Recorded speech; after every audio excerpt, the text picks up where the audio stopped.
The void between stars held secrets that civilizations spent millennia trying to unlock. In the year 2387, humanity had clawed its way from the cradle of Earth to claim dominion over 47 star systems, each one a testament to the species' relentless hunger for expansion. The Terran Confederation had grown from desperate colonists fleeing an overcrowded homeworld into something far more formidable, a military juggernaut that other species whispered about in the shadowed corners of galactic politics. But whispers, as Admiral Jackson Kane had learned in his 30 years of service, had a way of becoming screams. The UTS Retribution cut through the darkness of the outer rim like a blade through silk, its angular hull bristling with weapons that could crack moons. At 2 kilometers in length and bristling with enough firepower to level continents, the dreadnought represented the pinnacle of human engineering, a monument to their species' particular brand of controlled violence. Its crew of 8,000 souls moved through the corridors with the precision of a hive mind, each individual cog in a machine designed for one purpose: overwhelming destruction. Captain Diana Cross stood on the bridge, her weathered hands clasped behind her back as she watched the stars wheel slowly past the massive viewport. At 45, she carried herself with the quiet confidence of someone who had seen the universe's worst and lived to tell about it. The scar that ran from her left temple to her jaw, a memento from the Proxima incident, caught the bridge's blue lighting as she turned to address her executive officer. "Status report, Commander Walsh," she said, her voice carrying the crisp authority that had earned her command of humanity's most powerful warship. Commander Robert Walsh, a mountain of a man whose ancestors had forged steel in the foundries of old Detroit, consulted his holographic display. "All systems nominal, Captain. We're 36 hours out from the Tau Ceti rendezvous. Admiral Kane's expecting our arrival on schedule." Cross nodded, but something in the tactical officer's posture caught her attention. Lieutenant Commander Alex Rivera, barely 30 but with eyes that had seen too much, was frowning at his sensor array. "Lieutenant Commander, what's troubling you?"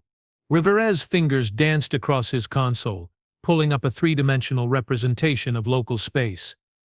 "Captain, I'm reading some unusual subspace fluctuations about 50,000 kilometers off our starboard bow. Could be nothing, but—" He paused, his brow furrowing deeper. "The patterns not matching any known natural phenomena. In the depths of space, patterns meant everything. Random was natural. Organized was dangerous." On screen, Cross ordered. The main display shimmered, replacing the starfield with enhanced sensor data. What they saw was nothing. Empty space, black as the void between galaxies. But Cross hadn't survived 15 years in the captain's chair by ignoring her officer's instincts. "Launch a probe," she decided. Full spectrum analysis. As the probe streaked away from the Retribution's hull, none of them could have known they were about to witness the beginning of humanity's greatest test. In the empty space ahead, something waited, something that had been planning this moment for longer than most species had been spacefaring. The Sci-Fi had been watching humanity for decades. From their crystalline command ships hidden in the spaces between realities, they had observed the humans' rapid expansion across the galaxy with a mixture of fascination and growing alarm. Where other species had taken millennia to achieve interstellar flight, humans had done it in centuries. Where others had expanded cautiously, humans had charged into the void with the reckless abandon of a species that had evolved to conquer or die trying. High Arbiter Velthara stood in the heart of the stealth cruiser Silnith, her 4 arms manipulating holographic displays that showed the human dreadnought approaching their position. Her people were elegant beings, tall, graceful, with skin that shifted color based on their emotional state. Right now, Velthara's flesh showed the deep purple of determination mixed with the silver threads of fear. "The humans call this vessel Retribution," she said to her second-in-command, Warsinger Keshaval. "How predictably violent." Keshval's own skin rippled with the orange patterns of anticipation. Unlike his superior, he had argued for direct confrontation with the humans from the beginning.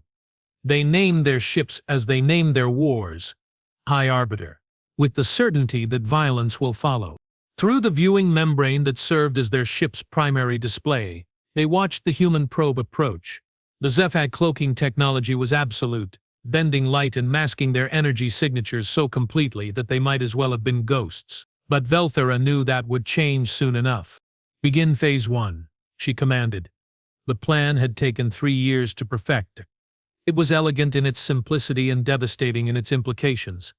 They would not destroy the human ship that would only invite retaliation. Instead, they would do something far more damaging to the human psyche. They would humiliate them. The Sci-Fi had studied human history with the meticulous attention of scholars preparing for the most important examination of their lives. They knew about the Lusitania, about Pearl Harbor, about September 11th. Humans, they had learned, did not simply respond to attacks. They over-responded with a fury that bordered on madness. But they had also learned something else. Humans could be broken. Their confidence, their sense of invincibility, could be shattered if the blow was precise enough. Today they would test that theory. Aboard the Retribution, the probe's data began streaming back to Rivera's console. For a moment his screen showed nothing but the expected emptiness of deep space. Then, like a curtain being pulled back, reality shifted. "Jesus Christ," Rivera breathed. The massive Sci-Fi vessel materialized on their sensors like a predator dropping its camouflage. It was beautiful in an alien way, all flowing curves and crystal spires that seemed to grow rather than being built. But beauty, as every human military officer knew, could be the most dangerous thing in the universe. "Red alert," Cross barked. "All hands to battle stations." Klaxons wailed throughout the Retribution as 8,000 crew members dropped whatever they were doing and ran to their assigned positions. The bridge lights shifted to the crimson of combat readiness as tactical displays sprang to life around Cross. "Captain," Walsh reported, his voice tight with controlled tension. "The alien vessel masses approximately 1/3 our size, but I'm reading energy signatures unlike anything in our databases." Cross studied the tactical display. Years of experience had taught her to read the subtle signs that separated a first contact from an ambush. "Tail them!" she ordered. For 30 seconds space remained silent except for the hum of the Retribution systems. Then impossibly a response came. Not through their communication systems, but directly into their minds. "Humans of the vessel Retribution." The voice was melodious yet somehow wrong, like a beautiful song played in a key that human ears weren't meant to hear. "You will lower your shields and submit to inspection." Rivera's hands flew over his console. "Captain, I'm reading massive power buildup across their hull. Whatever they're planning to do with that energy." He never finished the sentence. The Sci-Fi weapon wasn't like anything in human military doctrine. It didn't tear through armor or vaporize hull plating. Instead, it was a surgical strike designed to demonstrate absolute superiority. The beam, invisible to human sensors, penetrated the Retribution's shields as if they didn't exist, and struck the ship's auxiliary command center with pinpoint precision. Lieutenant Sarah Morrison was reviewing tactical protocols when the universe turned white.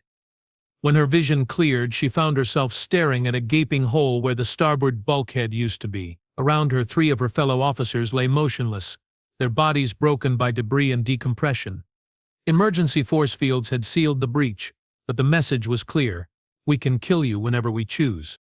On the bridge, Cross felt the ship shudder as if a giant fist had struck its hull. "Damage report." "Auxiliary command is gone," Walsh reported, his voice grim. 3 dead, 7 wounded. "They punched through our shields like they weren't even there."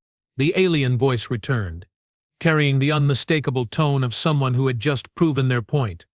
"You will comply, or we will demonstrate our capabilities more extensively." Cross looked around her bridge, seeing her own helplessness reflected in her officers' faces. The Retribution was the most powerful ship in the human fleet, and these aliens had just neutered it with a single shot. But as she stood there, feeling the weight of command and the sting of humiliation, something else began to burn in her chest. Rage. Not the hot, impulsive anger of youth, but the cold, calculating fury of a species that had clawed its way up from the bottom of the food chain by refusing to accept defeat. The aliens had made their point. Now she would make hers. "Open a channel," she ordered. The bridge fell silent as every officer turned to look at their captain. In the tactical display, the alien ship waited like a patient predator. "Unknown vessel," Cross said, her voice carrying across space with the weight of authority earned through blood and fire. "You have attacked a ship of the Terran Confederation without provocation. You have murdered members of my crew. By the laws of war and the sovereignty of humanity, I demand your immediate surrender." The silence that followed seemed to stretch for eternity. Then, impossibly, the aliens began to laugh. A sound like crystal bells mixed with the grinding of tectonic plates. "You demand?" The voice carried amusement now, tinged with something that might have been pity. "You are in no position to demand anything, human. You will submit to inspection, or you will join your dead crew members." Cross felt the eyes of her bridge crew upon her, felt the weight of 8,000 lives hanging in the balance. She had three options: comply with the aliens' demands and suffer the humiliation, fight and watch her ship be destroyed, or she activated the ship's emergency beacon. Deep in the Retribution's core, a quantum transmitter began broadcasting a signal that would reach every human ship, every human colony, every human listening post within 1,000 light-years. The message was simple, encoded in military protocols that every human commander would recognize instantly. Condition Black. UTS Retribution under alien attack. 3 crew KIA. Sector 77 Alpha. Avenge us. The Sci-Fi, for all their advanced technology and careful planning, had made one critical error in their calculations.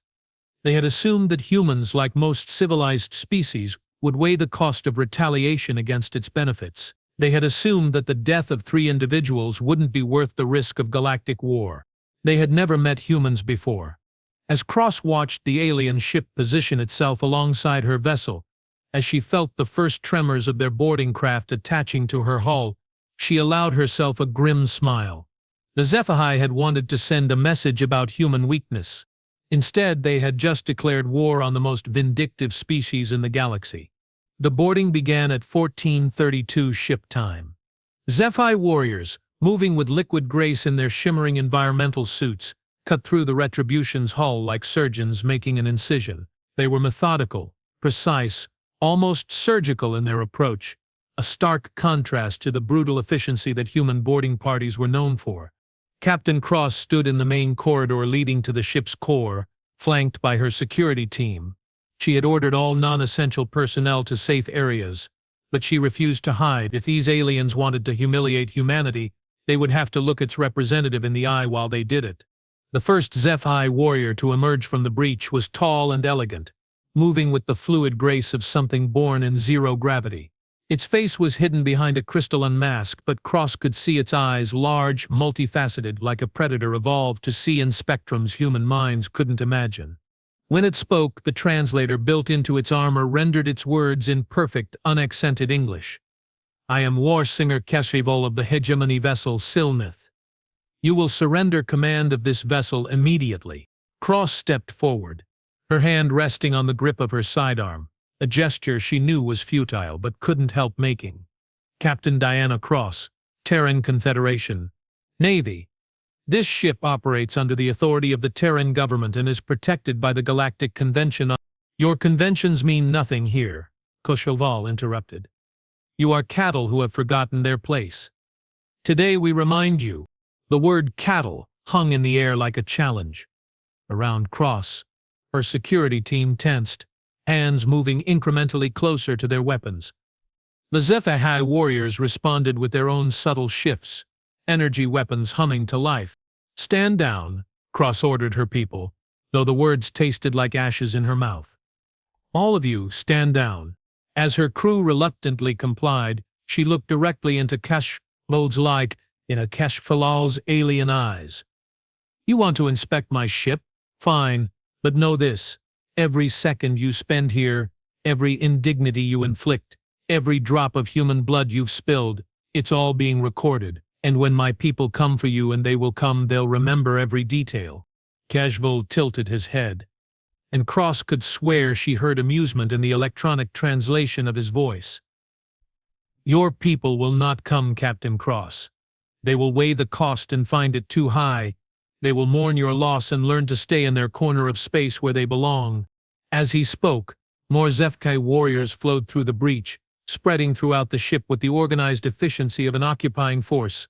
They moved in groups of 3, scanning everything with devices that hummed with alien energies. They were professional, disciplined, and utterly confident in their superiority. They had no idea what they had started. In the depths of space far beyond the edge of the sector where the Retribution had met its fate, Admiral Jackson Kane stood in the flag bridge of his command vessel, the UTS Vengeance. At 68, he was old for a fleet commander, but his mind remained sharp as the blade he had carried as a young Marine.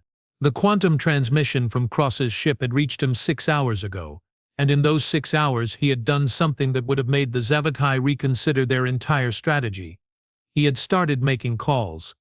"Admiral," his communications officer reported, "we've received confirmations from the 5th, 7th, and 9th Fleets. ETA to rendezvous coordinates ranges from 18 to 72 hours. Kane nodded grimly. Around the flag bridge, holographic displays showed the movement of ships across dozens of star systems. Red icons represented human vessels converging on a single point in space like antibodies responding to an infection. Each icon represented hundreds or thousands of lives, all willing to die for 3 crew members they had never met. "What's our count, Commander?" Kane asked his chief of staff. Commander Patricia North consulted her tablet. 237 ships confirmed, sir. Another 68 probable, depending on fuel and maintenance status. It's approximately 40,000 crew members, Admiral. Kane turned to look out at the stars, thinking about the arithmetic of war. The aliens had killed 3 humans. In response, humanity was mobilizing enough firepower to sterilize a planet. By any rational calculation, it was insane. But Kane had spent his career studying what made humans different from every other species they had encountered, and he had reached a conclusion that would have terrified the Zephi if they had understood it. Humans weren't rational. They were vindictive. "Send a message to all fleet commanders," he ordered. "Operation Righteous Fury is now in effect. Total war protocols authorized." As his staff scrambled to comply, Kane allowed himself a moment to consider what they were about to unleash. The Zephi had wanted to send a message about human weakness. Instead, they were about to learn why every other species in the galaxy gave humanity a wide berth. The universe was about to remember why human and reasonable were rarely used in the same sentence. Aboard the Retribution, the inspection continued with methodical precision. The Zephi warriors catalogued human technology with the detached interest of scientists examining insects. They moved through the ship's corridors like they owned them, studying everything from the weapon systems to the food dispensers with equal attention. Captain Cross followed the main group, watching as they dissected her command with alien efficiency. Part of her wanted to resist, to order her crew to fight even though it would be suicide. But another part, the part trained in military strategy, recognized that their survival might depend on learning everything they could about their captors. "Fascinating," Kesfall commented as they entered the main armory. He gestured at the racks of human weapons with one of his 4 arms.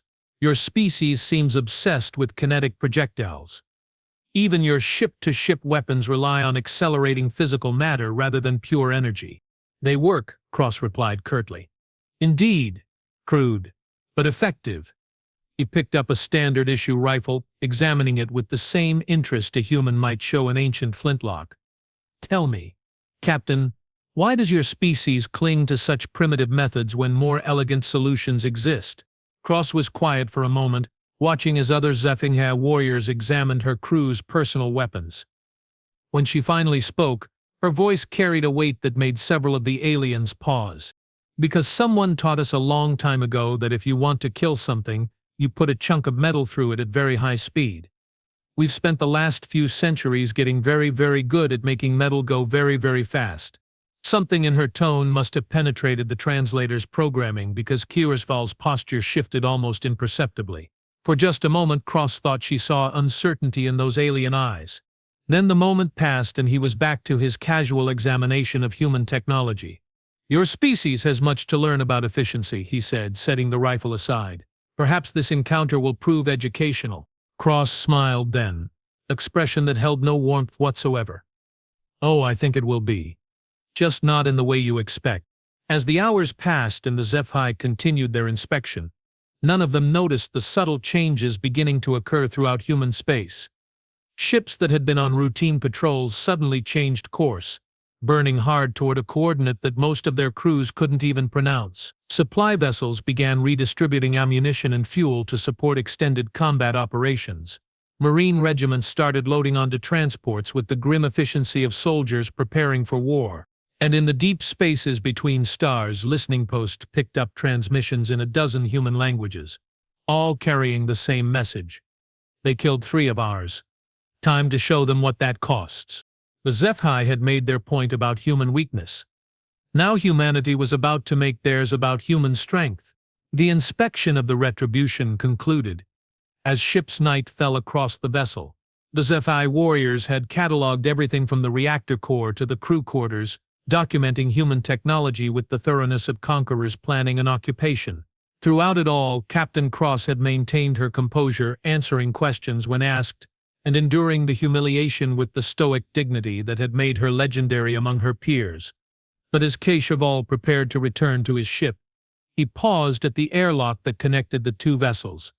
"You have been cooperative, Captain Cross," he said, his translator rendering the words with something that might have been respect. "For this, your crew will be allowed to live. Consider it a gift." Cross looked at him for a long moment, her scarred face showing no emotion. When she spoke, her voice was barely above a whisper, but every word carried the weight of prophecy.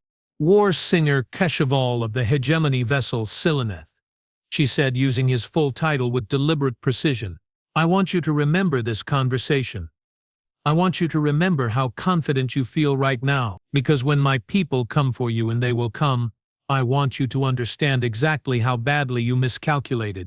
Cheval's skin shifted to patterns that the human eye couldn't properly interpret, but Cross had spent enough time studying alien body language to recognize dismissal when she saw it. "Your people will not come, Captain.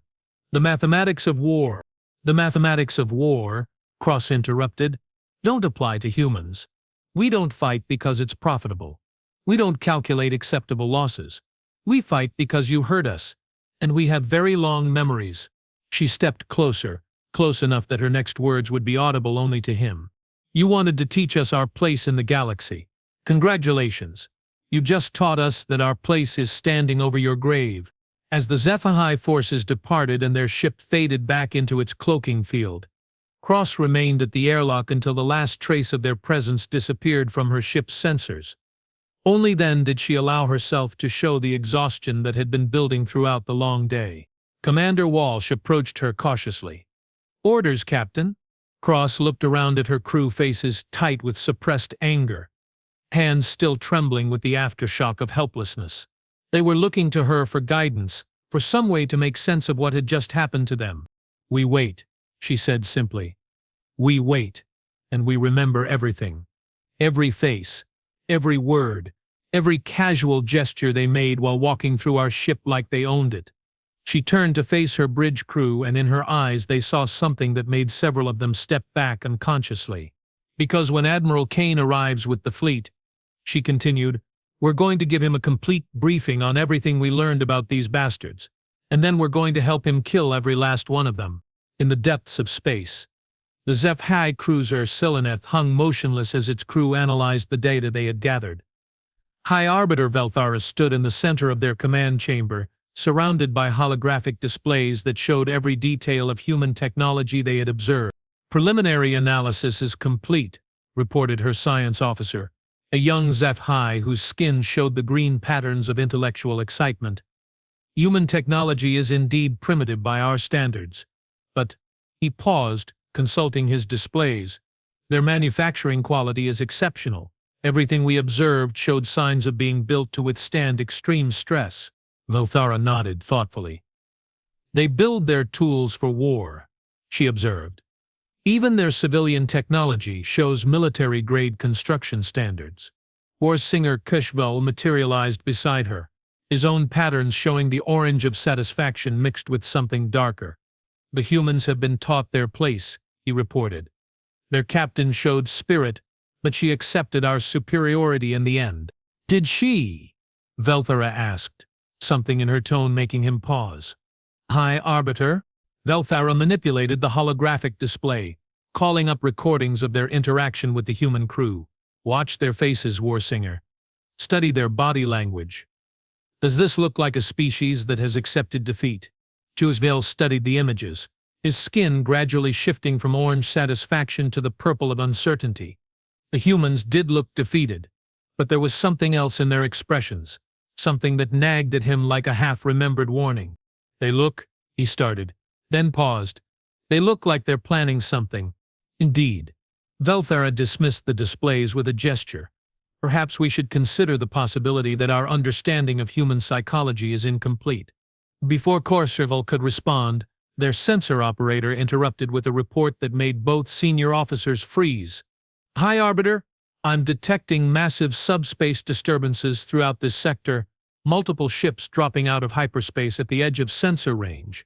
Velthara moved to the sensor station, her skin shifting rapidly through patterns of confusion and growing alarm.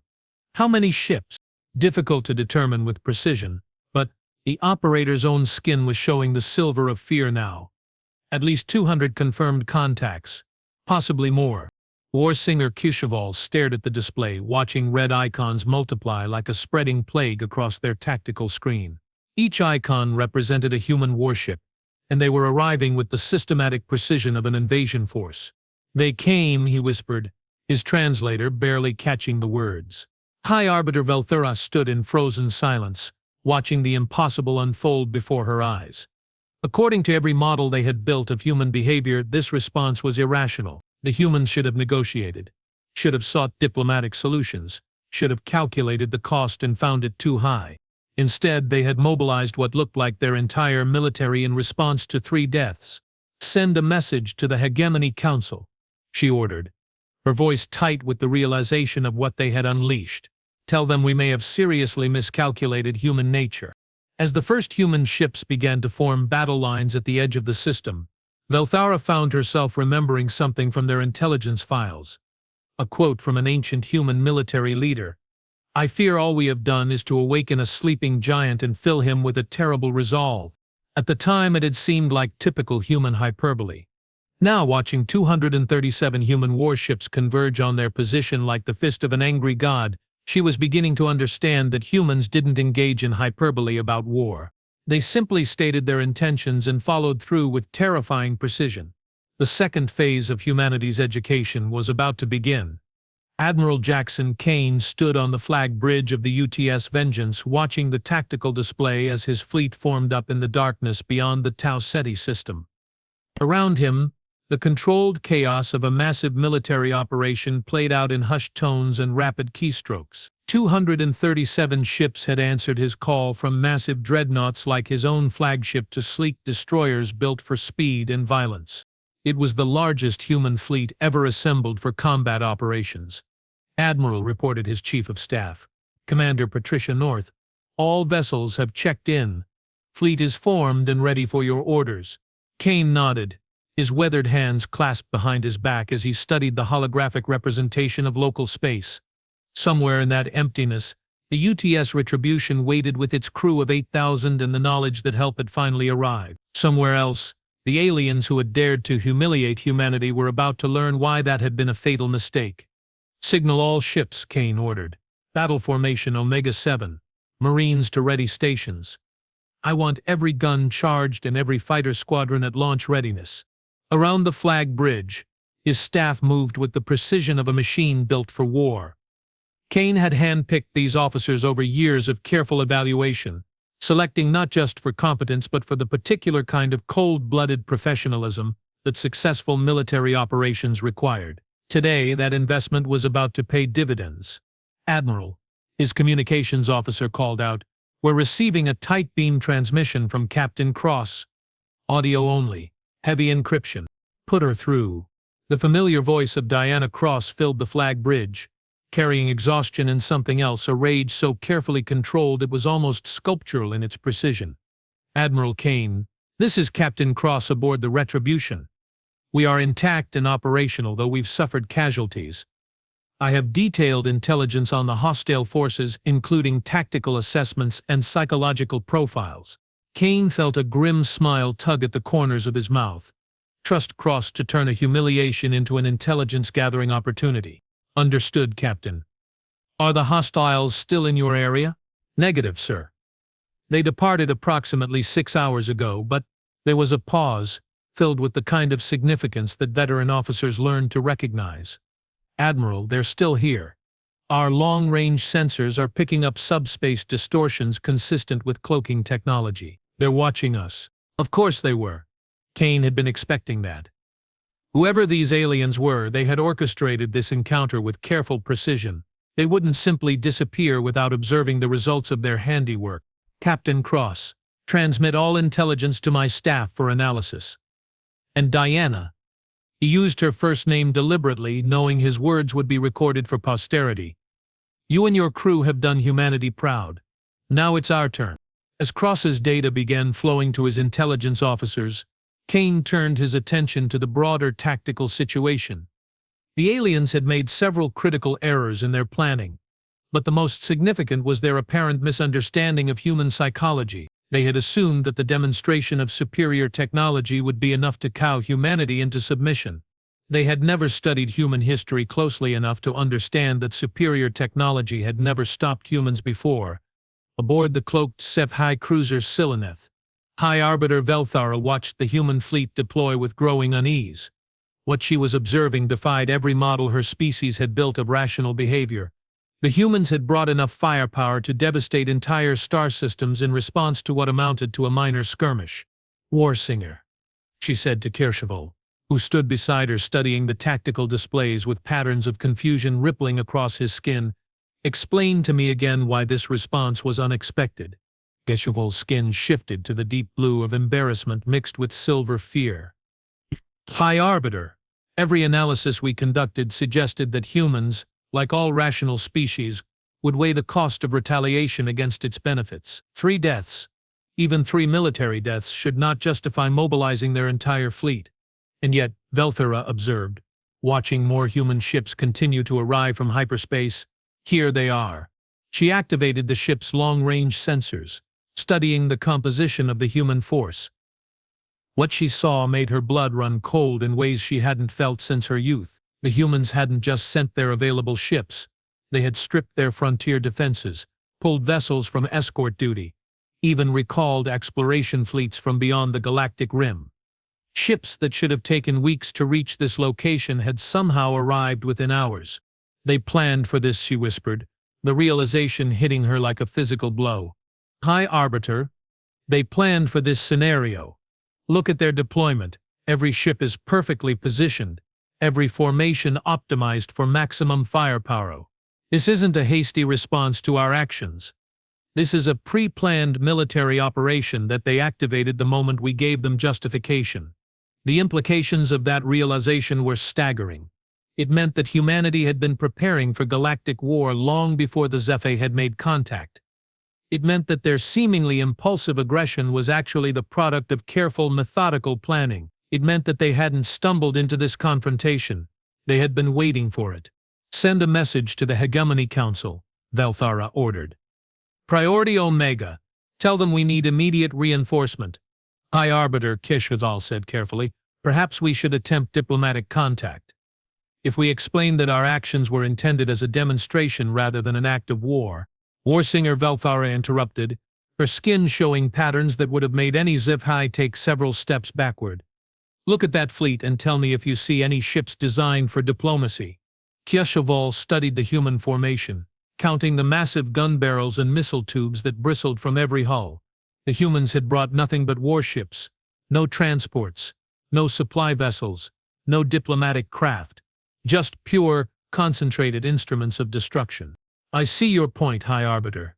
Good, because I suspect we are about to receive a rather pointed education in human diplomacy. On the bridge of the UTS Retribution, Captain Cross watched her sensors as the human fleet continued to form up around her position. She had seen large fleet exercises before, but nothing like this. The sheer scope of the response to her distress call was both humbling and terrifying in its implications. Captain, her communications officer reported, Admiral Kane is requesting permission to come aboard.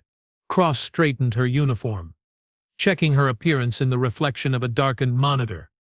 The last 12 hours had aged her in ways that went beyond physical exhaustion, but she was still the commanding officer of a Confederation dreadnought.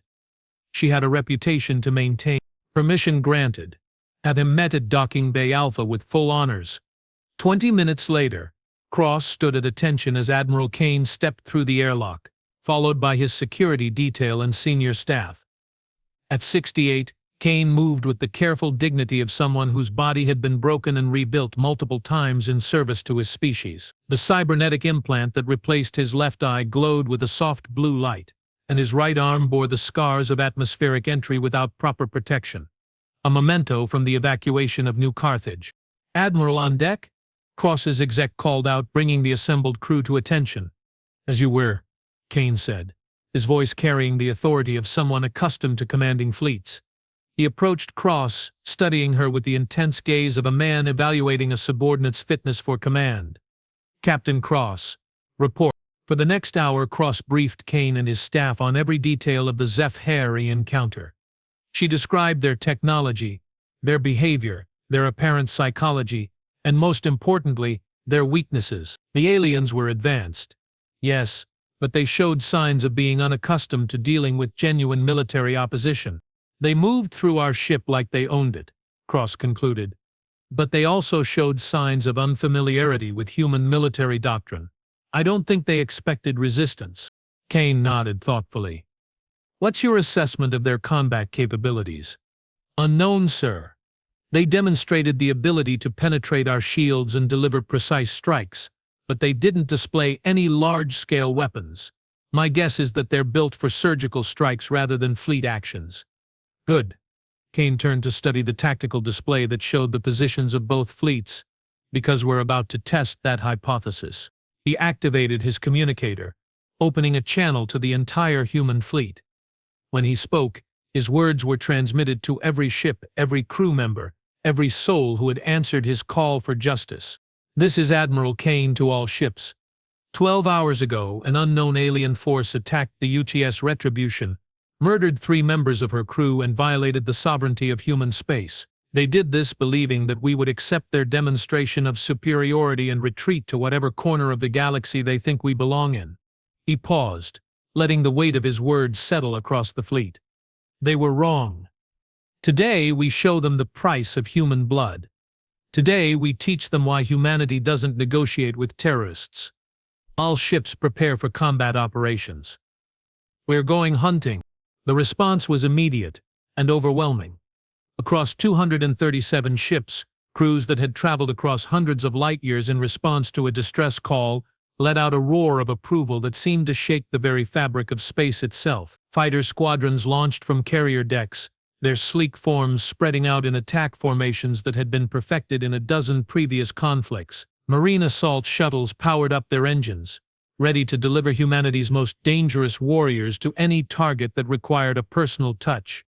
But perhaps most significantly, the massive guns that had made humanity famous across the galaxy began to track toward the empty space where their sensors insisted nothing existed. High Arbiter Velthara felt the shift in human behavior like a change in atmospheric pressure. Where before their ships had moved with the careful precision of a defensive formation, now they flowed into attack patterns with the fluid grace of predators preparing to strike. "They know we're here," she observed unnecessarily. Latrasable Kashabal protested. "Our cloaking technology is absolute. They cannot penetrate our—" His words were cut off as every human ship in the fleet suddenly shifted position simultaneously, their weapons now pointing directly at the Seleneth's location. "Perhaps," Velthara said dryly, "our intelligence regarding human sensor capabilities was as accurate as our assessment of their psychology." She moved to the communications station, her skin showing the deep purple of desperate resolve. If there was any chance of avoiding the catastrophe she saw approaching, it lay in making the humans understand that this had all been a terrible misunderstanding. "Open a channel to the human fleet," she ordered. The response came not from the flagship, but from every human vessel simultaneously. A chorus of voices speaking in perfect unison. "Unknown vessel.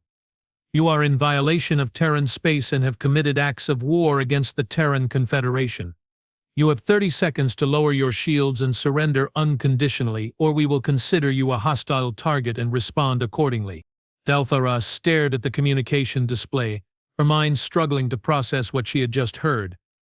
The humans weren't offering to negotiate. They weren't demanding explanations or reparations.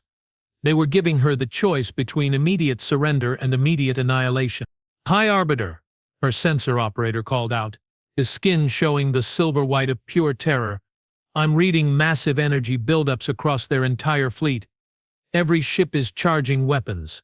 Belthara looked around her command chamber, seeing her own fear reflected in the faces of her crew. They were the elite of the Sci-Fi military, veterans of a dozen campaigns against primitive species who barely understood the concept of space warfare. But none of them had ever faced anything like this.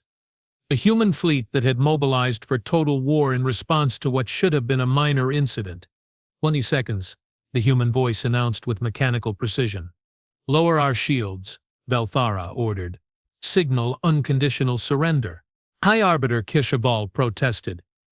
We cannot simply look at that fleet and tell me we have any other choice, she snapped, her skin showing patterns of rage mixed with fear. We wanted to teach humans their place in the galaxy. Instead, we've just learned ours. As the Silnath's shields flickered and died, revealing the sleek alien vessel to human sensors for the first time, Belthara found herself thinking about the intelligence reports that had led to this disaster. Every analysis had suggested that humans were a manageable threat. Aggressive, yes, but ultimately rational. No species would risk galactic war over 3 casualties. But as she watched human boarding shuttles launch from their carriers, she realized that her species had made a fundamental error in their calculations. They had assumed that humans thought like Sci-Fi, that they would weigh costs and benefits before acting. Instead, they had encountered a species that didn't calculate the price of war until after they had already won it. Admiral Kane stood on the bridge of the Retribution, watching through the main viewport as human marines secured the alien vessel. The operation was proceeding with textbook efficiency. No surprises, no complications, just the methodical application of overwhelming force that had made humanity masters of their corner of the galaxy, Admiral Captain Cross reported. The boarding teams have secured the alien vessel, no resistance encountered. They're requesting instructions regarding the alien crew. Kane considered the question carefully. The aliens had surrendered without firing a shot, which suggested a level of intelligence that might make them worth keeping alive. On the other hand, they had murdered 3 human beings and violated human sovereignty in a way that demanded response. Transfer their command staff to the Vengeance for interrogation, he decided.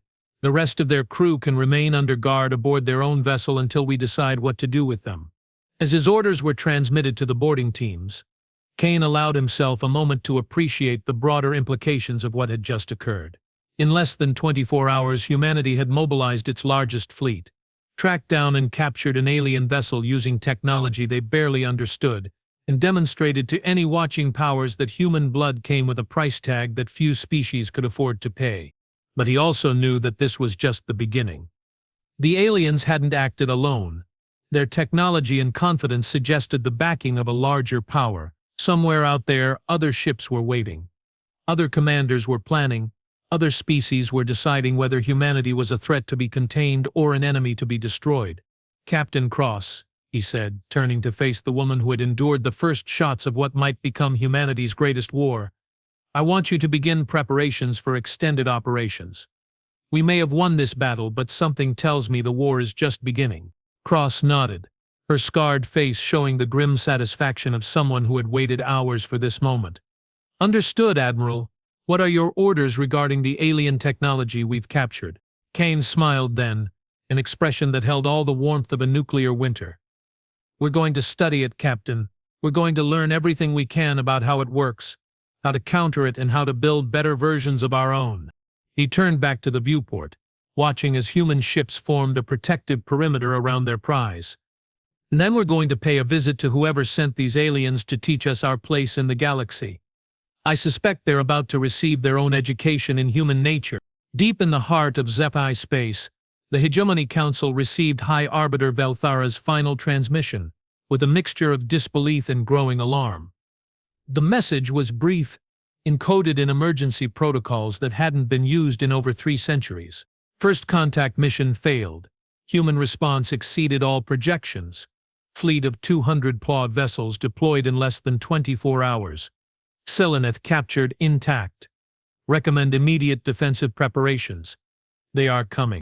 Supreme Arbiter Kethane, oldest of the council and architect of the Human Contact Protocol, stood before the great crystalline display that showed the disposition of Zephi forces throughout their territory. For 500 years he had guided his species through contact with dozens of younger races, always with the same result: initial resistance followed by acceptance of Zephi's superiority and integration into their sphere of influence. But the humans had responded to superior technology and overwhelming demonstration of power with what could only be described as suicidal aggression. "Analysis," he commanded, his skin showing the deep blue patterns of confusion mixed with concern. "Supreme Arbiter," replied the Council's military advisor, her own patterns showing the silver of fear. "If Elthara's reports are accurate, humanity has mobilized approximately 40% of their total military force in response to a single incident. This level of escalation is—" She paused, searching for words. "It's unprecedented." Captain Vane studied the strategic display, noting the positions of human colonies and the likely deployment patterns of their fleet. If they had indeed mobilized for total war, it would not take them long to reach Zephyr space. "What are our defensive capabilities?" "We have approximately 60 vessels of various classes distributed across our territory, plus the home defense fleet of 25 ships." The advisor manipulated the display, showing Zephyr positions in relation to known human space. If they commit their entire fleet to offensive operations— She didn't need to finish the sentence. The mathematics were clear: humanity had more ships, and if their response to the Silonith's action was any indication, they would use every one of them. "Contact the Rex Confederacy and the Altarian Republic," Cathbane ordered. "Inform them that we may require military assistance in containing a human expansion."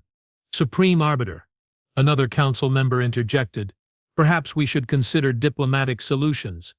If we explain that our actions were intended as a peaceful demonstration—" "Have you studied the human response?" Cathbane asked quietly. "Does any part of their behavior suggest a species interested in diplomatic solutions?" The council chamber fell silent as its members contemplated the implications of what they had unleashed.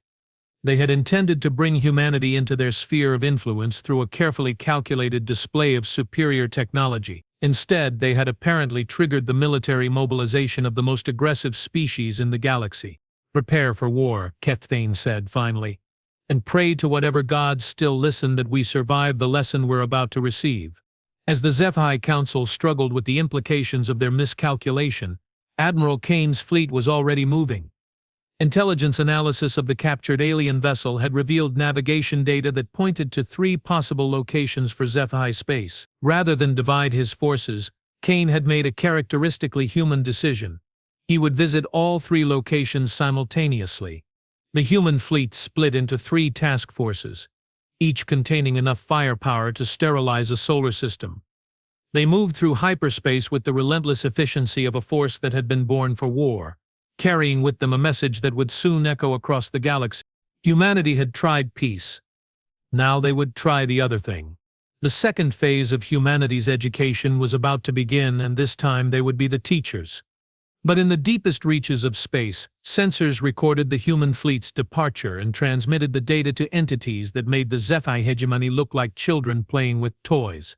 Ancient powers that had watched the rise and fall of 1,000 civilizations turned their attention toward the expanding sphere of human influence.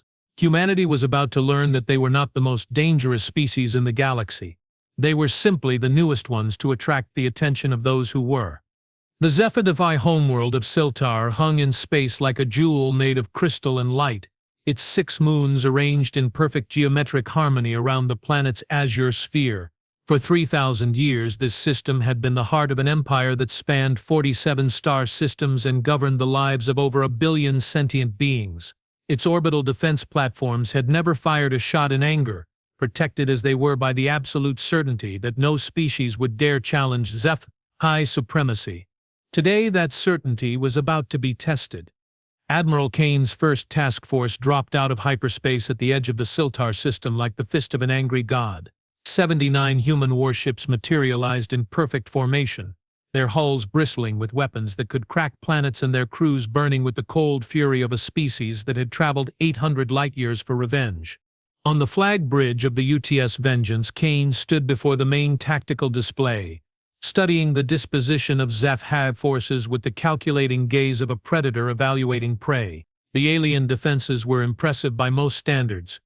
Orbital fortresses that could have withstood any conventional assault, patrol fleets positioned to provide overlapping fields of fire, and sensor networks that should have detected his approach hours before his arrival. Should have. But human intelligence had spent the last 72 hours learning everything they could about Sci-Fi technology from their captured vessel, and they had made some interesting discoveries. Status report, Kane ordered. All ships report ready for combat operations, his tactical officer replied. Enemy forces are moving to intercept, but they appear confused by our approach vector. Kane allowed himself a grim smile. The Sci-Fi had built their defenses around the assumption that attackers would follow predictable patterns, approaching from the system's edge along the most direct route to the planet. They had never encountered an enemy that would drop out of hyperspace inside a star's corona and use the solar radiation to mask their approach. Humans, as Kane had learned over 30 years of warfare, rarely did what their enemies expected. "Signal the fleet," he commanded. "Operation Righteous Fury is now active. All ships are weapons-free." The response was immediate and devastating. 79 human warships opened fire simultaneously, their combined salvo painting space with the light of artificial stars. Missile swarms launched from carrier decks, while railguns hurled projectiles at significant fractions of the speed of light. Fighter squadrons swept forward like clouds of angry insects, their pilots eager to avenge 3 crew members they had never met. The first Sci-Fi defense platform simply ceased to exist, vaporized by a concentration of firepower that turned its crystalline structure into expanding clouds of superheated plasma. The second lasted long enough to return fire before a spread of human torpedoes found its reactor core and turned the mighty fortress into a brief new star. Supreme Arbiter, Kit Thane stood in the heart of the Planetary Defense Center, watching his supposedly impregnable defenses crumble under human assault with the detached fascination of someone witnessing the impossible. Around him, his staff struggled to coordinate a response to an attack that defied every principle of civilized warfare. "Status of the orbital platforms?" he asked, his skin showing patterns of forced calm over roiling fear. "Platforms 7 through 12 are gone," his defense coordinator reported, her own patterns showing the silver white of terror. "Platforms 1 through 6 are heavily damaged. The humans they're not following standard attack doctrine, Supreme Arbiter. They're hitting everything simultaneously." Kethvan nodded grimly. Most civilized species would have focused their assault on strategic targets, command centers, communication arrays, critical infrastructure. But the humans were attacking everything within range with the systematic thoroughness of exterminators clearing out vermin. "What about our fleet? Admiral Tylquan is moving to engage," but the coordinator paused, consulting her displays. "Supreme Arbiter, the human ships are performing maneuvers that should be impossible for vessels of their size. They're pulling acceleration patterns that should kill their crews." Of course they were. Kethvane had studied human biology as part of the pre-contact analysis, and he knew that their species had evolved under higher gravity than most spacefaring races. What would crush a Sci-Fi crew was merely uncomfortable for humans. "Signal all civilian vessels to evacuate the outer system," he ordered, "and send a message to Admiral Kane requesting terms for surrender." "Supreme Arbiter," his military advisor protested. "Surely we should attempt to negotiate." "Look at those ships and tell me if you see any interest in negotiation," Kethvane snapped, his controlled calm finally cracking. "They came here for war, and by all the void between stars, they're going to have it." Aboard the UTS Vengeance, Admiral Kane received the Sci-Fi surrender request with the same expression he might have shown to a weather report. He read the formal language, noted the diplomatic protocols, and then deleted the message without responding. "Admiral," his communications officer said carefully, "they're requesting terms." "I heard," Kane replied. "Ignore it." "Sir?"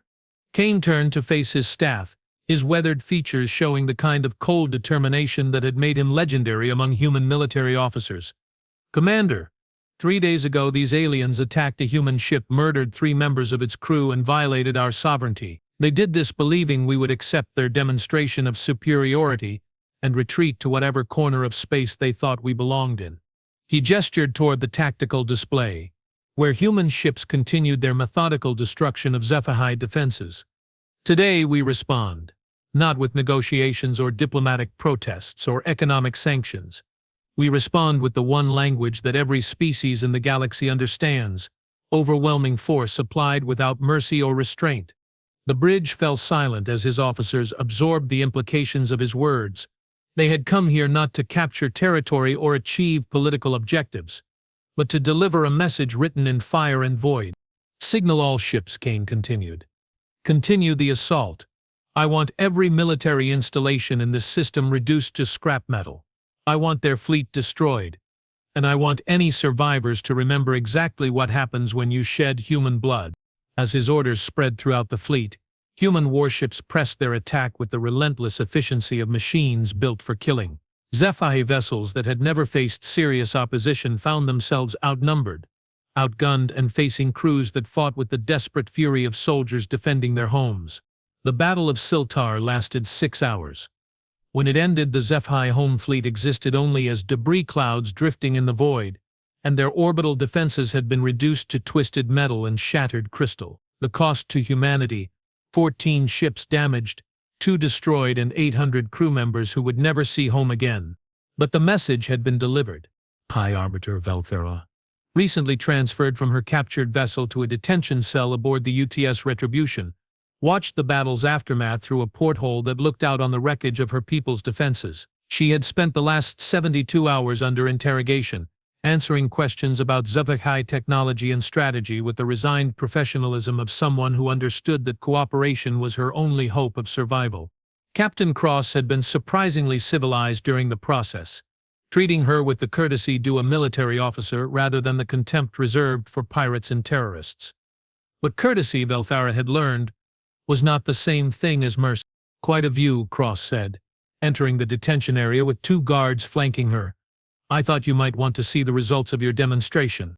Velthara turned from the porthole, her skin showing patterns of exhaustion mixed with something that might have been resignation. "You have made your point, Captain Cross. My people understand that we miscalculated human nature." "Do they?" Cross approached the cell's force field, studying the alien with the same clinical interest that Velthara's people had shown for human technology. "Because from where I stand, it looks like your people still don't understand what they've started." "I don't understand." Cross activated a wall display, showing a tactical map of local space. Red icons marked the positions of the other 2 human task forces, now approaching Sci-Fi systems with the same methodical precision that had characterized the assault on Siltar. "This is just the beginning," Cross explained. "Admiral Kane didn't bring his fleet here to punish you for attacking one ship. He brought it here to make sure you never attack any human ship ever again." Velthara studied the display, her patterns shifting to the deep purple of growing horror. "You're going to destroy our entire civilization." "We're going to remove your ability to threaten ours," Cross corrected. "There's a difference." "Is there?" Velthara moved closer to the force field, her alien features showing an emotion that needed no translation. "Your response to 3 deaths has been to launch a war of extermination. How many of my people will die to satisfy your need for revenge?" Cross was quiet for a long moment, studying the alien's face with an expression that might have been sympathy under different circumstances. "High Arbiter," she said finally, "my species has a saying: don't start a fight you can't finish. Your people wanted to teach us our place in the galaxy. Consider this our response to that lesson." As Cross left the detention area, Velthara remained at the porthole, watching human ships move through the wreckage of her people's defenses like sharks through a feeding ground. She had thought she understood human nature: aggressive, yes, but ultimately rational. Instead, she had discovered a species that measured the value of their dead not in numbers but in the scope of their retaliation. 3 human deaths had triggered the mobilization of a fleet capable of sterilizing star systems. What would happen, she wondered, if humanity ever suffered real losses? The thought terrified her more than she cared to admit. But in the deepest reaches of space, ancient powers that had watched the rise and fall of civilizations for millions of years took note of humanity's response to provocation. The architects of the void, beings so old and powerful that entire species existed and died without ever learning of their presence, turned their attention toward the expanding sphere of human influence. They had seen aggressive species before. They had seen warlike races that conquered everything within their reach. But they had never seen a species that could mobilize for total war in response to what amounted to a minor incident. In the Council of Eternity, where decisions were made that affected the fate of galaxies, the vote was unanimous. Humanity represented a threat that required immediate containment. The third phase of the conflict was about to begin, and this time humanity would face enemies that made the Sci-Fi look like children playing with toys. Admiral Kane stood in the ruins of the Sci-Fi Command Center on Siltar, surveying the wreckage of what had once been the heart of an interstellar empire. The battle for the planet's surface had lasted only 3 hours, long enough for human marines to demonstrate that their reputation for vicious close-quarters combat was well-deserved. Around him, his staff catalogued alien technology with the methodical efficiency of archaeologists studying an extinct civilization. Every piece of equipment, every data crystal, every fragment of information was being recorded and analyzed for potential military applications. "Admiral," his intelligence officer reported, "we've recovered extensive files from their central data core, fleet dispositions, strategic assessments, diplomatic correspondence. It appears the Sci-Fi were part of a larger alliance of species." Kane nodded, having expected as much. Species with the confidence to attack human ships rarely acted alone. Analysis. The hegemony was a client state of something called the Consortium of Enlightened Races. 12 member species, approximately 300 star systems under their collective control. The officer paused, consulting his tablet. "Admiral, if these records are accurate, we may have just declared war on a significant portion of this galactic arm." Kane studied the holographic display that showed the disposition of consortium forces throughout local space. 300 star systems represented a massive military potential, thousands of ships, billions of potential soldiers, industrial capacity that dwarfed anything humanity could field. By any rational calculation, humanity had just bitten off far more than it could chew. "Recommendations?" he asked. "Immediate withdrawal to defensive positions," his chief of staff replied without hesitation. "Negotiate from a position of strength before they can coordinate a response." Kane was quiet for several minutes, studying the tactical display with the 1,000-yard stare of someone calculating odds that would give lesser commanders nightmares. When he finally spoke, his words carried the weight of decisions that would shape the future of human civilization. "Signal second and third fleets. Mission parameters have changed. We're no longer conducting a punitive expedition. We're fighting for human survival." He turned to face his assembled staff, seeing his own grim determination reflected in their faces. "The Sci-Fi wanted to teach us our place in the galaxy. Instead, they've shown us who our enemies are. Now we're going to show them what happens when you threaten human civilization." As his orders rippled out through the fleet, human ships began moving toward their next targets with the relentless precision of a force that had committed itself to total war. They carried with them the knowledge that retreat was no longer an option. The consortium would never allow humanity to survive after the demonstration of force they had just witnessed. It was victory or extinction, with no middle ground. But as the human fleet departed Siltar, leaving behind the smoking ruins of what had once been the jewel of the Sci-Fi hegemony, ancient sensors recorded their movements and transmitted the data to entities that existed beyond the normal constraints of space and time. The architects of the void had reached their decision. Humanity's expansion would be contained, their aggressive tendencies channeled into conflicts that would drain their strength and resources. Other species would be encouraged to view humans as a threat requiring immediate action. The Consortium of Enlightened Races received their instructions within hours of the human fleet's departure from Siltar. The message was brief, transmitted through channels that bypassed normal space-time entirely. "Contain the humans. Use any means necessary. They must not be allowed to expand beyond their current territory." Supreme Chancellor Vatharkark of the Altarian Republic read the message with growing unease. His species had served the architects for over 10,000 years, accepting their guidance in exchange for protection from the various threats that periodically emerged from the galactic core. But the instructions they had just received represented something unprecedented. A direct order to engage in total war against a species they barely understood. "Analysis of human capabilities," he asked his military council. Uncertain, replied Fleet Admiral Zytheron, her crystalline features showing the pale blue patterns of confusion. They appear to possess standard spacefaring technology, but their tactical doctrine is unusual. Explain. Most species seek to minimize casualties when conducting military operations. The humans appear to maximize them. She manipulated the holographic display showing the wreckage of Silta. They could have achieved their objectives with half the force they deployed, but instead they brought enough ships to completely obliterate Psi resistance. The Thurix studied the tactical analysis, noting the systematic way human forces had eliminated every trace of Zephmolari presence in the system. It was thorough to the point of being wasteful unless their goal wasn't just victory, but the complete elimination of future threats. Recommendations? Immediate mobilization of the consortium combined fleet. Fleet Admiral Zubin replied. If we're going to contain these humans, we need to hit them before they can consolidate their gains. As the orders went out across 300 star systems, activating military forces that had never been tested in actual combat, none of the consortium leadership could have known that they were about to face an enemy that had been born for war. Humanity's expansion across the galaxy had not been the peaceful exploration that most species assumed.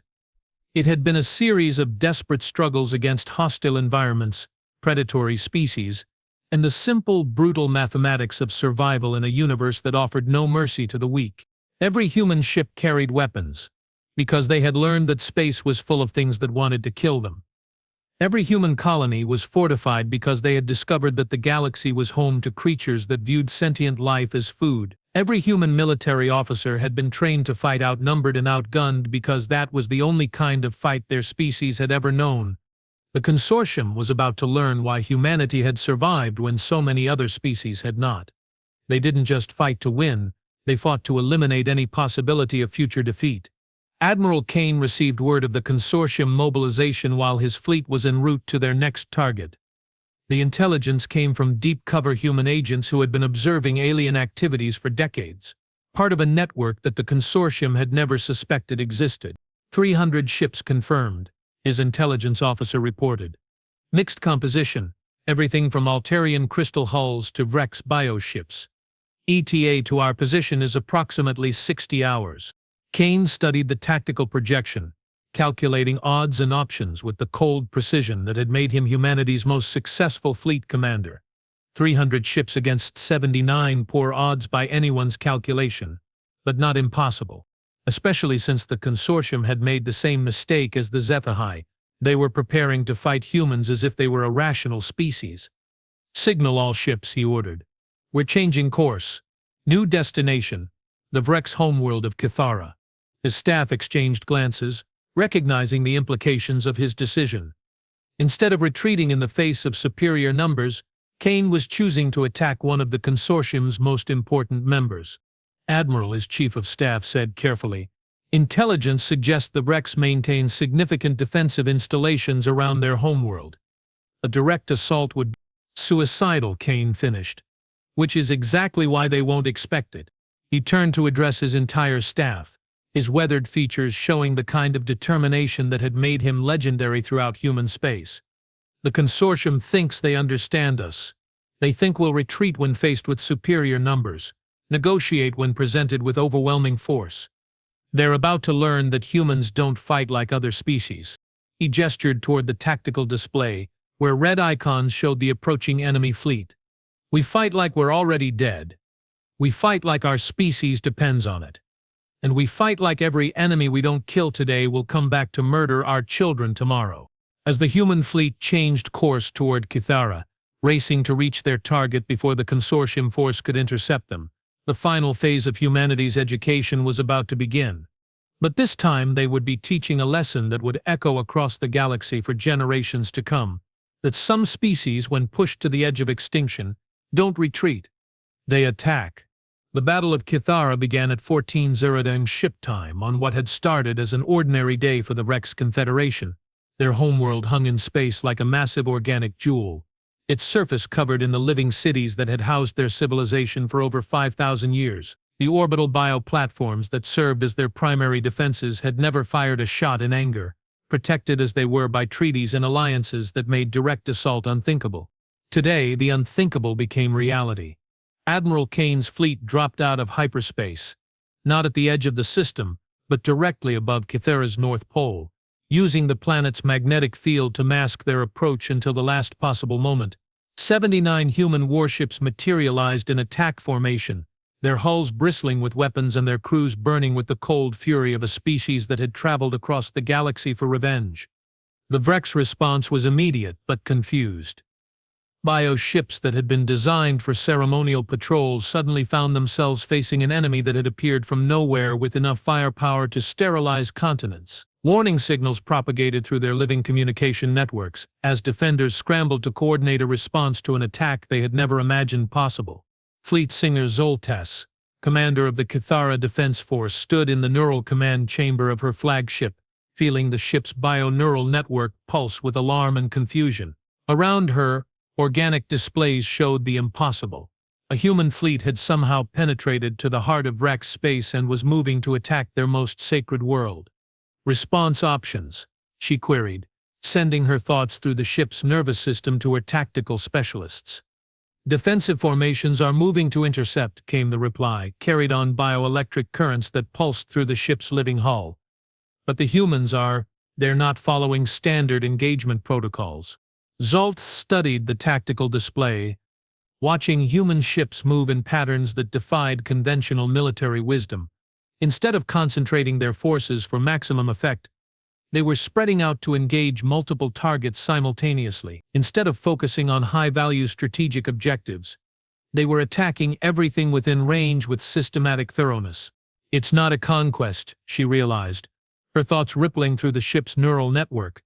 It's extermination. The first human salvo struck the outer bio-platforms with devastating effect. Weapons designed to penetrate conventional armor found the living defenses surprisingly resilient, but human ingenuity had already adapted. Incendiary rounds set organic hulls ablaze while specialized viruses attacked the bio-neural networks that controlled Vrek's technology. Within minutes, the outer perimeter was burning. Aboard the UTS Vengeance, Admiral Kane watched the battle unfold with the detached professionalism of someone who had spent 3 decades studying the art of war. The Vrek's defenses were impressive. Their bioships could repair damage in real time and their organic weapons hit with the fury of living storm systems. But they had one critical weakness. They had never faced an enemy that fought to exterminate rather than conquer. Target all biomanufacturing facilities, Kane ordered. I want their ability to reproduce their technology eliminated. His tactical officer paused, recognizing the implications of the order. Admiral, those facilities are integrated with civilian population centers. Targeting them would constitute what, Commander? Kane asked quietly. Would it constitute the same kind of unprovoked attack that the Sci-Fi launched against the Retribution? Would it constitute the same threat to human civilization that the consortium represents? The bridge fell silent as his officers absorbed the weight of his words. They had come here not as conquerors seeking territory, but as soldiers fighting for the survival of their species. Sir, the tactical officer said finally, target packages uploaded. All ships report ready to fire. Execute. The second human salvo was more devastating than the first. Guided missiles found their way into the hearts of biomanufacturing complexes, releasing payloads designed to disrupt organic chemistry at the molecular level. Orbital habitats that had housed millions of Vrek's civilians simply stopped functioning as their life support systems collapsed under the assault of weapons that turned living tissue into sterile carbon. Fleet Singer Zoltas felt her flagship scream as human weapons found its neural clusters, severing connections that had taken centuries to grow. Around her, the bio-neural network that had been her link to the Defense Force began to fail, leaving her isolated in a dying ship surrounded by an enemy that showed no mercy. Signal surrender, she ordered, her thoughts transmitted through the ship's failing nervous system to what remained of her fleet. The response came not from the human admiral but from every human ship simultaneously, a chorus of voices speaking in perfect unison. Surrender not accepted. Hostile forces will be eliminated. Zolt stared at the communication display, her mind struggling to process what she had just heard. In 5,000 years of Vrek's history, no enemy had ever refused surrender. The concept violated every principle of civilized warfare. But as her flagship began its final death throes and human ships closed in for the kill, she realized that her species had been laboring under a fundamental misunderstanding about the nature of civilization itself. They had assumed that all intelligent species would eventually learn to value life over victory, diplomacy over destruction. Instead, they had encountered a species that valued the survival of their own civilization above all other considerations. The Battle of Kithara lasted 8 hours. When it ended, the Rick's homeworld burned with fires that would be visible from neighboring star systems for months to come. Their biofleet existed only as expanding clouds of organic debris, and their orbital infrastructure had been reduced to sterile metal drifting in the void. The cost to humanity: 27 ships damaged, 5 destroyed, and 2,000 crew members who would never see home again. But once again, the message had been delivered with surgical precision. In the depths of space, the consortium combined fleet received word of Kithara's fall with a mixture of shock and growing terror. Supreme Chancellor Vithark stood in the command center of his flagship, studying intelligence reports that defied everything his species understood about warfare. "Confirmed casualties?" he asked his intelligence staff. "Approximately 40 million Vreks dead," came the reply, delivered in the flat tones of someone struggling to process impossible numbers. "Their entire military infrastructure has been eliminated. The humans appear to have targeted anything capable of supporting war production." Vithark studied the tactical analysis, noting the systematic way human forces had eliminated every trace of Vek's military capability. It was the same pattern they had followed at Siltar: complete annihilation of any potential future threat. "Time to intercept? They'll reach our position in approximately 12 hours, Supreme Chancellor." But the intelligence officer paused, consulting her displays. "Sir, they're not retreating. Long-range sensors show them moving toward the Altarian border." Vithark felt something cold settle in his chest as he realized the implications. The humans weren't conducting hit-and-run raids. They were systematically working their way through the consortium membership, eliminating each species' ability to threaten human civilization. "Signal all ships," he ordered. "Maximum acceleration to Altair Prime. If we can't stop them in space, we'll make them pay for every meter of ground they take." But as the consortium fleet raced to intercept an enemy that showed no interest in being intercepted, ancient powers that existed beyond the normal constraints of space and time made their own calculations about the future of the galaxy. The architects of the void had watched the rise and fall of countless species, guiding galactic development according to principles that span geological timescales. But humanity represented something they had never encountered before: a species that responded to existential threats by becoming more dangerous rather than seeking accommodation. In the Council of Eternity, where decisions were made that affected the fate of entire galactic arms, the ancient beings reached a conclusion that would have terrified every living species in the galaxy. Humanity could not be contained through conventional means. More direct intervention would be required. Admiral Kane stood on the bridge of the UTS Vengeance, watching the tactical display as his battered fleet approached the Altarian system. Behind them lay the smoking ruins of 3 alien civilizations, their military capabilities eliminated with the systematic thoroughness that had made humanity masters of their corner of space. Ahead lay the largest fleet action in human history. "Enemy disposition?" he asked his tactical officer. 214 ships confirmed. "Admiral, mixed composition, but they're forming defensive formations around Altair Prime." The officer paused, studying his displays. "Sir, they're not moving to intercept. It looks like they're planning to make us come to them." Kane nodded, recognizing the tactical logic. The consortium forces would use the planet's defenses to augment their firepower, forcing the humans to attack through prepared positions while taking massive casualties. It was a sound strategy that would have worked against any rational enemy. "Signal all ships," Kane ordered. "Prepare for final assault. Today we end this war." As his orders spread throughout the fleet, human crews made their final preparations for a battle that would determine the fate of their species. They cleaned their weapons and checked their equipment with the ritual precision of soldiers who understood that survival depended on preparation. They recorded final messages for families they might never see again and made peace with gods they weren't sure existed. But mostly, they thought about 3 crew members of the UTS Retribution who had died because aliens wanted to teach humanity its place in the galaxy. The final lesson was about to begin. But in the depths of space beyond the Altarian system, reality began to twist and bend as entities older than stars themselves prepared to intervene directly in the affairs of younger species. The architects of the void had reached the limits of their patience with humanity's expansion.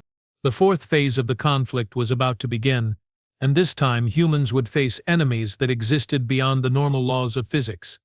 The universe was about to remember why some species were allowed to evolve, while others were not. Admiral Kane had fought in 17 major fleet actions over his 30-year career, but as he watched the consortium fleet deploy around Altair Prime, he knew that this would be different. Not just because of the odds, 214 enemy ships against his remaining 53, but because of what failure would mean. If his fleet died here, there would be no one left to warn Earth of the threat the consortium represented. Humanity would face extinction without ever understanding why. All ships report ready for action. His communications officer announced, "Fleet formation is optimal." Kane studied the tactical display one final time, noting the positions of enemy vessels and the overlapping fields of fire they had established. The consortium commanders had learned from the battles at Siltar and Kithara. They weren't going to be caught off guard by human tactics again. "Signal the fleet," he ordered. "This is Admiral Kane to all ships. 3 days ago, we came here to deliver justice for 3 murdered crew members. Today, we fight for the survival of human civilization itself." He paused, looking around the bridge at officers who had followed him across 800 light-years of hostile space. "The enemy expects us to retreat in the face of superior numbers. They expect us to negotiate when faced with overwhelming force. They expect us to behave like rational beings who weigh costs against benefits." His voice carried across every ship in the fleet as he delivered his final words before battle. "Show them how wrong they are." The Battle of Altair Prime began with a silence that seemed to stretch across eternity. 2 fleets faced each other across the void, each waiting for the other to make the first move. The consortium forces held their positions with the disciplined patience of defenders who held every advantage. The human fleet hung motionless in space, their intentions hidden behind the cold mask of military professionalism. Then, without warning, reality simply changed. Space twisted and folded as entities that existed beyond the normal constraints of physics manifested in the material universe. The architects of the void had grown tired of watching younger species play at war and had decided to remind them who truly controlled the galaxy's destiny. They appeared as geometric impossibilities that hurt to look at directly. Angles that folded back on themselves, surfaces that existed in dimensions the human mind couldn't comprehend. Their presence warped local space-time, turning the orderly physics of combat into a nightmare realm where cause and effect operated according to rules written before the first star was born. Admiral Kane felt the vengeance shudder as reality bent around them, watched his instruments struggle to make sense of readings that violated every law of physics. Around him, his bridge crew fought to maintain their sanity as their minds tried to process sensory input from entities that existed partially outside normal space-time. "Report," he barked, his voice cutting through the chaos of alarms and system failures. "Unknown contacts," his tactical officer replied, his voice tight with barely controlled panic. "I'm reading energy signatures that shouldn't be possible. Admiral, they're rewriting the laws of physics as they move." On the main display, the impossible entities began to speak. Not through any conventional communication system, but directly into the minds of every sentient being in the system. Their words carried the weight of geological ages and the authority of beings who had guided galactic development since before multicellular life had evolved on Earth. "Younger races," the voice resonated through thoughts and dreams alike, "your conflicts disturb the greater harmony. Humanity's expansion ends here." Kane felt the alien presence pressing against his mind, offering him visions of peaceful coexistence and guided development under the benevolent rule of beings older than his species' evolution. For a moment he wavered, feeling the terrible weight of responsibility for every human life that hung in the balance. Then he thought about Captain Cross and the crew of the Retribution, standing at attention while aliens walked through their ship like they owned it. He thought about 3 dead crew members whose only crime had been serving their species with honor. He thought about human colonies that would burn if these ancient beings decided that humanity had grown too dangerous to be allowed to exist. Negative, he said aloud, his words carrying across the fleet's communication network to every human ship in the system. This is Admiral Jackson Kane of the Terran Confederation Navy. We do not recognize your authority over human space or human affairs. The silence that followed seemed to stretch across geological time. Then, slowly, the entities began to move, their impossible geometries shifting in ways that made nearby space scream in protest. Then you will be educated. The assault began with weapons that existed beyond human understanding. Energy patterns that attacked matter at the quantum level, gravity wells that turned ships inside out, temporal distortions that aged hull metal centuries in seconds. The consortium fleet simply ceased to exist, their ships dissolving into component atoms as forces older than their civilization demonstrated the futility of resistance. But humanity had learned something during their expansion across the galaxy. When facing impossible odds, the only rational response was to do something completely irrational. All ships, Kane ordered, his voice carrying across the fleet with the authority of someone who had decided that dying on his feet was preferable to living on his knees. Ramming speed, target the largest entity. The response was immediate and terrifying in its implications. 53 human warships, each carrying thousands of crew members, accelerated toward the nearest architect with their engines redlined and their weapons firing continuously. They moved with the desperate courage of soldiers who understood that retreat was impossible and surrender was worse than death. The architects, for all their ancient wisdom and cosmic power, had never encountered a species that would choose mutual annihilation over submission.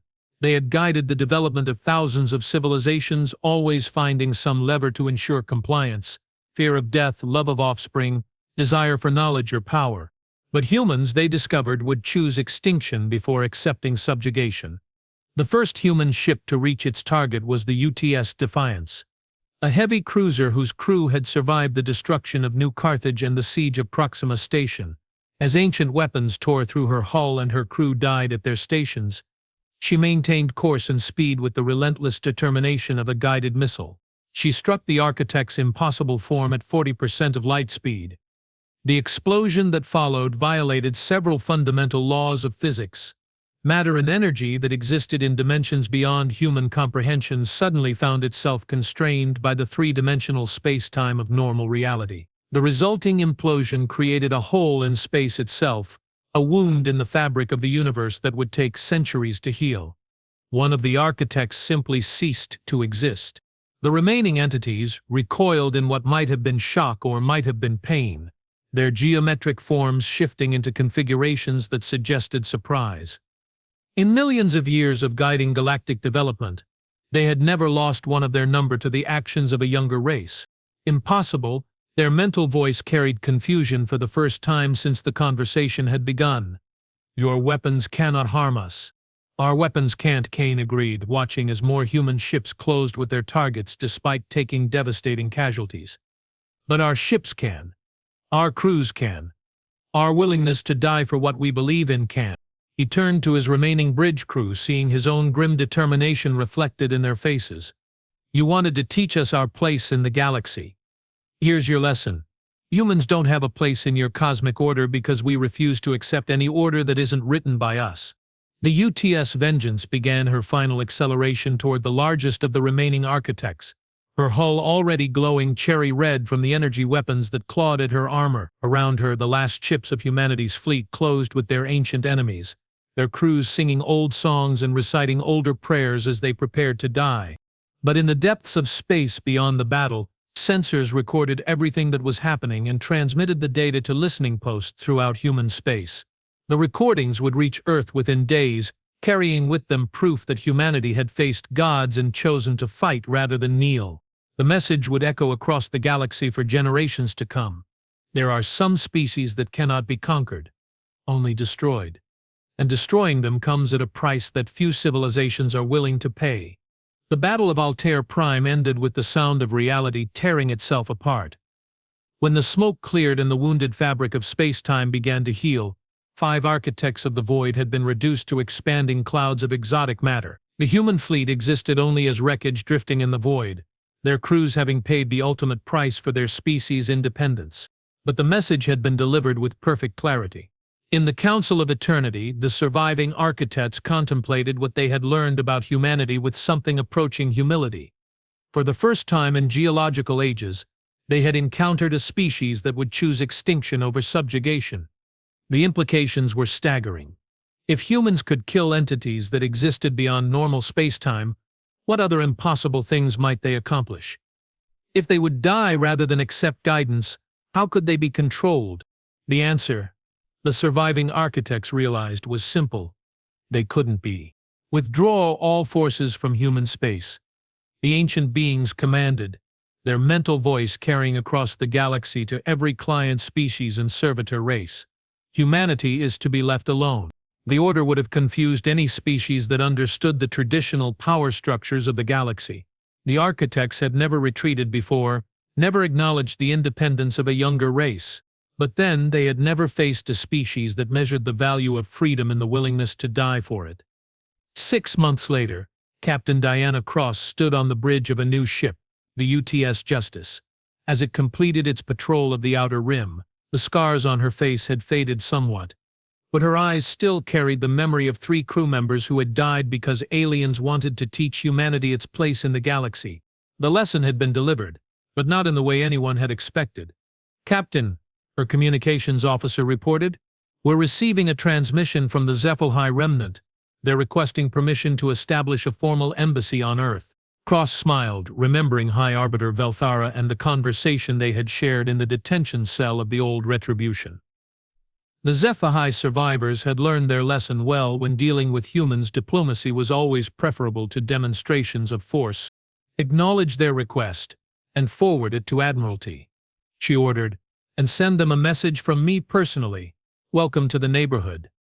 As the Justice continued its patrol through space that was once again safe for human ships, Cross allowed herself a moment to remember Admiral Kane and the fleet that had died at Altair Prime.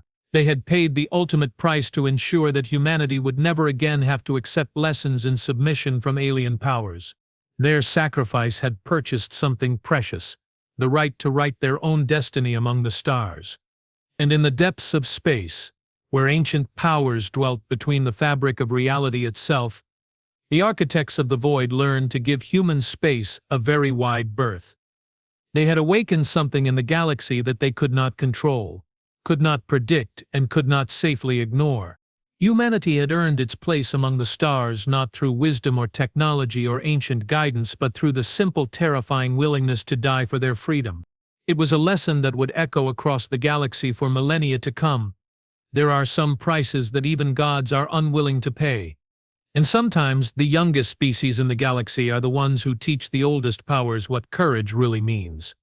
The memorial wall on Luna Station stretched for over a kilometer, its black surface etched with names that represented the price of human independence. Admiral Jackson Kane's name occupied a place of honor at the center, surrounded by the 8,000 crew members who had followed him into legend at the cost of their lives.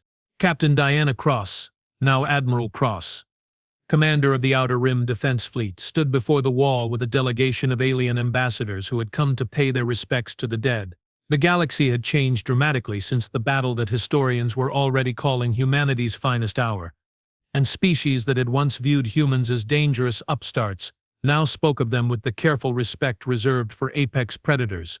"They died so that we could live free," she explained to the Zephyr ambassador, her voice carrying across the memorial chamber to the assembled crowd, "so that no species would ever again be able to dictate humanity's place in the galaxy." High Arbiter Velthara, now serving as the senior Zephyr diplomat to Earth, studied the names with patterns of respect and remembrance showing across her skin. 3 years in human space had taught her to appreciate the species that had once been her enemy, and she had come to understand that their victory at Altair Prime had been purchased with more than just ships and weapons. "They died so that all of us could live free," she corrected gently.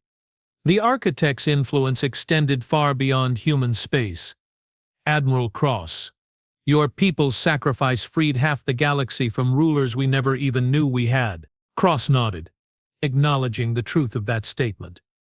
In the months following the battle, Dozens of species had discovered that their seemingly independent governments had been guided by the architects for millennia. Trade routes, technological development, even population growth had been carefully managed by beings that existed beyond the perception of younger races.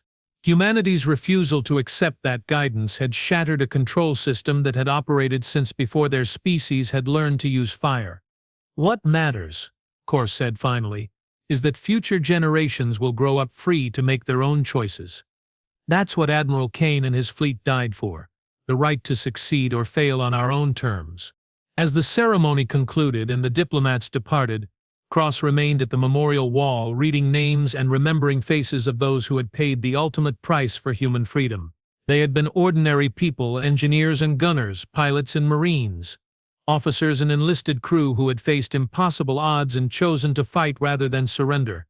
Their sacrifice had taught the galaxy a lesson that would echo through the ages.